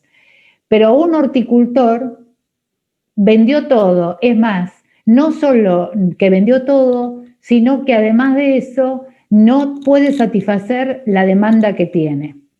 Entonces, a mí me interesaría estudiar un estudio de caso comparado, colectivo, del cual después habla, o un estudio, podría ser un estudio individual, si ustedes quieren, pensando en intrínseco, que tiene que ver con este exitoso, qué es lo que tiene como componente. Y luego yo podría hacer, si ustedes quieren, un estudio comparado de caso extremo, o sea, por un lado el que le va bien y por otro lado alguno que no le fue bien, que tuvo que quemar parte de la producción. Y descubro, por ejemplo, que los que trabajan con verdura orgánica, que es el único de estos 10, el que le fue bien, tienen más demanda que, en cambio, los que trabajan con verdura común no pueden ubicarla en el mercado porque hay mucha oferta. ¿Se entiende? Entonces, este intrínseco tiene que ver con la característica propia del caso, que a mí me interesa particularmente ese caso por esa razón, porque es el único exitoso. Yo puedo aprender de eso, a ver qué pasó ahí, comprender qué pasó ahí. ¿Se entiende más? Sí, ahora sí. Bárbaro, sigamos. Y después dice que hay otra manera de diferenciar los estudios de caso, que es de acuerdo a su finalidad, que es exploratoria, descriptiva o explicativa, que los ejemplos los dan más adelante mis compañeros. Bien, lo interesante entonces es que acá volvemos con los ejemplos que van a dar tus compañeros o con lo que van a desarrollar, volvemos a los objetivos de investigación, ¿no? Explorar, describir, correlacionar o explicar, que luego se aplican a los estudios de caso. Sigamos. Hola, profe, ¿se escucha bien? Sí, creo que con esta terminamos y la próxima seguimos, no hay ningún problema. Dale nomás. Bueno, entonces vamos con los criterios para la selección de casos. Sí. En el texto dice que estos son variados, incluyendo cuestiones biográficas, ideológicas o de oportunidad. Y en estas situaciones es importante percatarse de qué clase de casos se trata a fin de apreciar sus posibles aportes al conocimiento del fenómeno. El autor dice que para esto es fundamental reflexionar sobre la situación del caso que se selecciona para el estudio en relación al universo de los casos al que pertenece. O sea, Lucas, lo que vamos a hacer es, hay muchas quintas, ¿no? Volviendo al ejemplo que yo di, entonces vamos a tomar una decisión sobre, dentro de las muchas quintas que hay, cuáles son las razones que justifican que yo elija un caso y no otro. Y entonces la tipología que plantea Forni es, ¿cuál es? Claro, bueno, entonces, los casos centrales. Dice que es cuando un fenómeno ha sido poco o nada estudiado con anterioridad.